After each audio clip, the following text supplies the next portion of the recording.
পরিসংখ্যানে অনেকেই তোমরা এরকম সারণী থাকে, সেই সারণী থেকে যখন বলে মধ্যম শ্রেণীর মধ্যমান নির্ণয় করো, অনেকেই হয়তো বা এরকম সারণী করে মাঝেরটা চিন্তা করো যে এই সারণীর মধ্যে মধ্যক থাকে। আসলে সেভাবে কখনো মধ্যক হয়ে যায় অনেক সময়, কিন্তু সবসময় যে এরকমভাবে হবে যে 1 2 3 4 5 6 এখানে দেখো 6টা আছে, 6টার মধ্যে এখন মধ্যক শ্রেণী নির্ণয় করতে একটু অসুবিধা হতে পারে। তবে প্রচুর এবং গড় নির্ণয়ের ক্ষেত্রে আমরা দেখব যে এটা যে শ্রেণীর মধ্যে সবচেয়ে ফ্রিকোয়েন্সি বেশি সেই শ্রেণীর মধ্যে আমাদের প্রচুর এবং গড়টা লিখে দিতে পারি কোনো কিছু না করে। তবে এইরকম থাকলে অবশ্যই আমাদের মধ্যক শ্রেণীটা নির্ণয় করতে হবে, অবভিয়াসলি সেটা আমাদের নির্ণয় করে দেখাই দিতে হবে। দেখো এরকম থাকলে আমরা যে কাজটা করবো ক নম্বর, ওখানে আমরা একটা সারণী তৈরি করে নিব।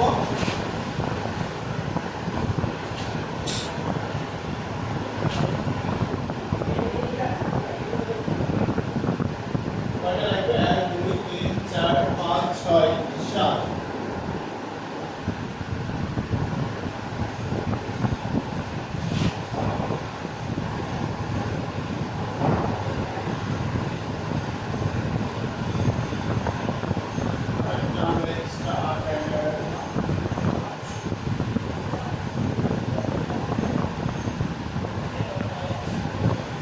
আমাদের তিনটা গড়া পেয়ে নিব। তো প্রথমে আমরা ক নম্বর বলছে মধ্যক শ্রেণীর মধ্যমান নির্ণয় করো। মধ্যক আর মধ্যমান কিন্তু এক বিষয় নয়, এখানে দুটো বিষয় বোঝার আছে। মধ্যক একটা আলাদা জিনিস, মধ্যমান এটা একটা আলাদা জিনিস। তো যেটা আমরা চিন্তা করে দেখবো যে এখানে বলছে কি মধ্যক শ্রেণীর মধ্যমান নির্ণয় করো। অনেক সময় প্রশ্ন দেওয়া থাকে যে মধ্যক শ্রেণীর পূর্ববর্তী শ্রেণীর মধ্যমান নির্ণয় করো, অথবা মধ্যবিন্দু নির্ণয় করো, অথবা পূর্ববর্তী শ্রেণীর মধ্যমান নির্ণয় করো, এরকম শব্দ বা এরকম প্রশ্ন দেওয়া থাকতে পারে। আমরা যেটা কাজ করবো শ্রেণী ব্যাপ্তি বা শ্রেণী ব্যবধান লিখে রাখবো।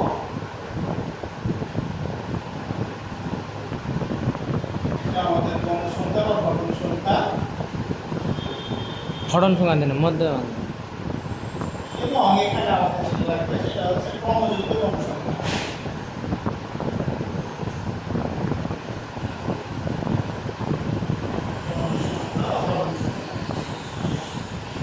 আমাদের শ্রেণী ব্যাপ্তি দেওয়া আছে 30 থেকে 35, 36 থেকে 39, 40, 43, 48, 48 থেকে 53, 54 থেকে 59, 60 থেকে এই শ্রেণীর মধ্যে আছে 3, 10, 18, 25, 8, 6। ক্রমযুক্ত গণসংখ্যা বের করার নিয়ম যে এটা সোজা 3 আছে 3 লিখবো, এইটা এবং এটা যোগ করে এই পাশে লিখবো 13, 13 আর এখানে 18 যোগ করে লিখবো, তাহলে হচ্ছে 31,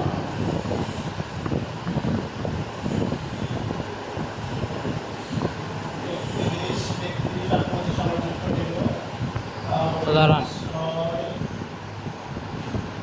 3 আর 10 যোগ করে 13, 13 আর 18 যোগ করে 31, 31 আর 25 যোগ করে 57, এবং 56 আর 8 যোগ করে 64, এবং 64 আর 6 যোগ করে 70।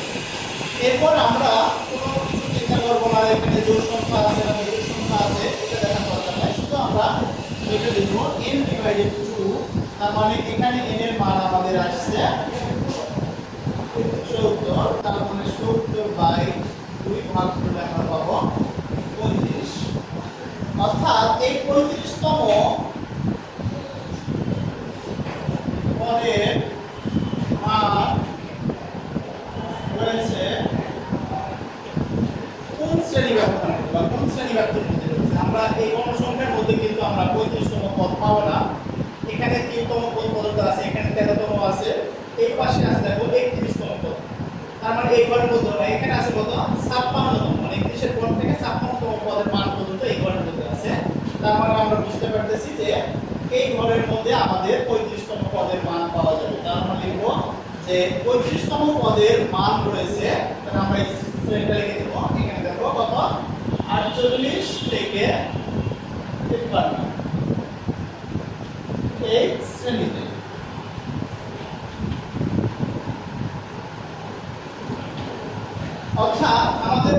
শ্রেণী হবে আমাদের এখানে প্রশ্ন বলছে মধ্যম শ্রেণীর মধ্যমান নির্ণয় করো। তার মানে আমাদের মধ্যম শ্রেণীটা ব্যায়াম কোথায় 48 থেকে 53, এই শ্রেণী হচ্ছে আমাদের মধ্যম শ্রেণী। এবার বলছে মধ্যম শ্রেণীর মধ্যমান নির্ণয় করতে বলছে না মধ্যবিন্দু নির্ণয় করতে বলছে। তার মানে পথে মধ্য শ্রেণীর মধ্যমান, তাহলে আমরা জানি যে নিম্নসীমা এবং উচ্চসীমা দুটো যোগ করে দেব, অর্থাৎ 48 প্লাস 53 আর 2। তাহলে আমরা এই দুটো যোগ করলে আসতেছে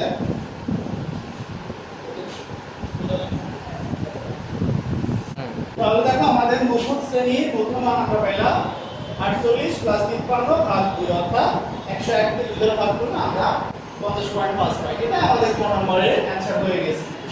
দেখো এখানে বলছে মধ্যম শ্রেণীর মধ্যমান নির্ণয় করো। অবভিয়াসলি তোমরা যে জিনিসটা মনে রাখতে হবে যে মধ্যম যখন নির্ণয় করতে বলবে তোমাদের একটা কথা মাথায় রাখতেই হবে, সেটা হচ্ছে যে আমাদের এখানে তোমরা কল্পনা করে নিতে পারো না যে 1 2 3 4 5 বা 7টা আছে, মাঝেরটাই আমরা নিয়ে নিব যে মধ্যম শ্রেণী। কিন্তু এভাবে নিলে প্রশ্ন কিন্তু ভুল হতে পারে বা তোমাদের অ্যানসার কিন্তু ভুল আসবে।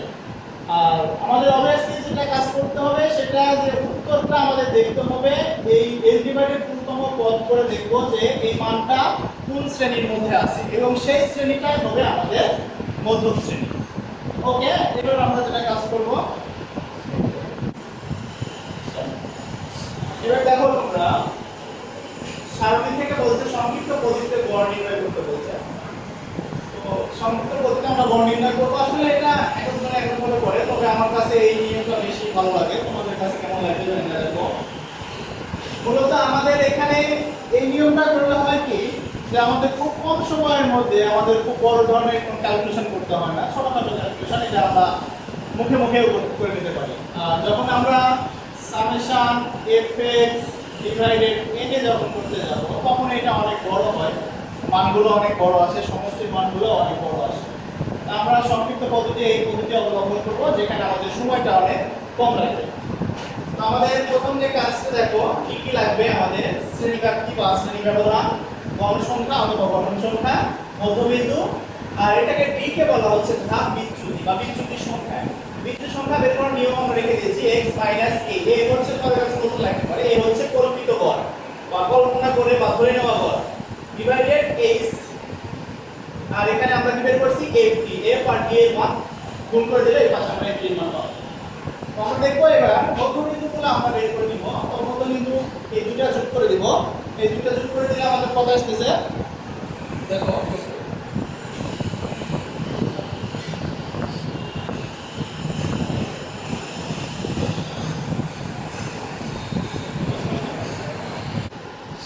আমাদের মধ্যবিন্দুগুলো নির্ণয় করলাম, এই দুটো যোগ করে 2 দ্বারা ভাগ করলাম, আমরা মধ্যবিন্দু পাবো। এবং আমরা বলছিলাম যে গড় এবং প্রচুরের ক্ষেত্রে আমরা মনে রাখবো যেটা যে শ্রেণীর মধ্যে সবচাইতে ফ্রিকোয়েন্সি বেশি অর্থাৎ গণসংখ্যা বেশি থাকবে সেই শ্রেণীটা আমরা মনে মনে চিন্তা করে নিব এই শ্রেণীর মধ্যে প্রচুর কতটা গড় হবে।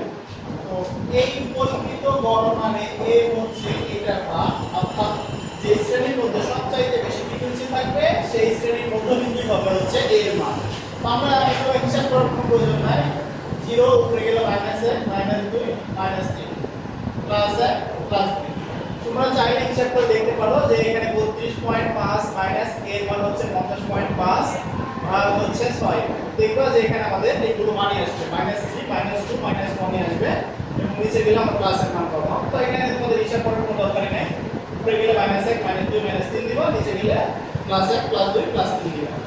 এবং আমাদের যে জিনিসটা তোমাদের মনে রাখতে হবে, তোমরা যদি মনে করো যে এগুলো কেমনে হচ্ছে তাহলে তোমরা দেখতে পারো যে x - a অর্থাৎ এই শ্রেণীর মধ্যে আমাদের মধ্যমান হচ্ছে 32.5, 32.5 মাইনাস হচ্ছে আমাদের 50.5, বিয়োগ করলে যেটা পাবো সেটাকে আবার c, এখানে c অথবা h দেওয়া থাকে, c আর h টা হচ্ছে একই জিনিস, শ্রেণীলাভটি এখানে কতটুকু পার্থক্য আছে বা উচ্চতা বা হাইট কত আছে h দ্বারা প্রকাশ করা হয়। তোমরা যেটা ইচ্ছা সেটা দিয়ে কোনো সমস্যা নাই।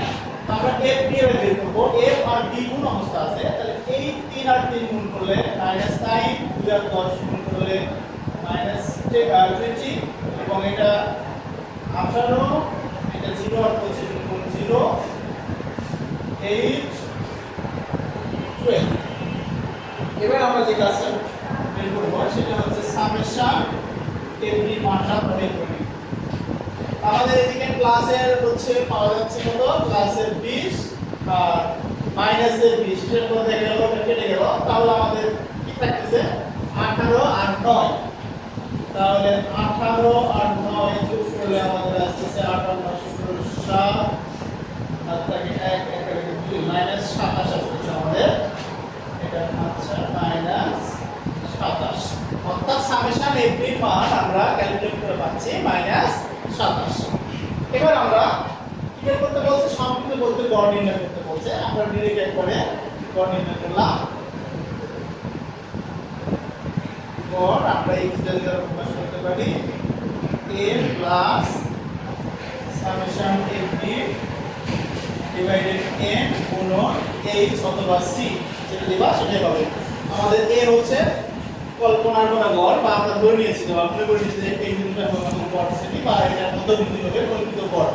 কত আছে আমাদের 50.5 যোগ সামেশন fb এর মান হচ্ছে মাইনাস 27 আর n এর মান হচ্ছে আমাদের 70 আর c এর মান শ্রেণী ব্যবধান দেখো নরমালি আমাদের 5 10 করে দেওয়া থাকে, কিন্তু এখানে শ্রেণী ব্যাপ্তি দেওয়া আছে 6 করে 6। এবার আমরা কাজ করব, ক্যালকুলেট করে নিব। আমাদের সংক্ষিপ্ত গতি গড় আমাদের আসছে কত 48.185 প্রায়।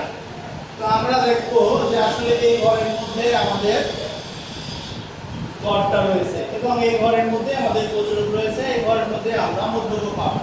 আচ্ছা, এবার দেখো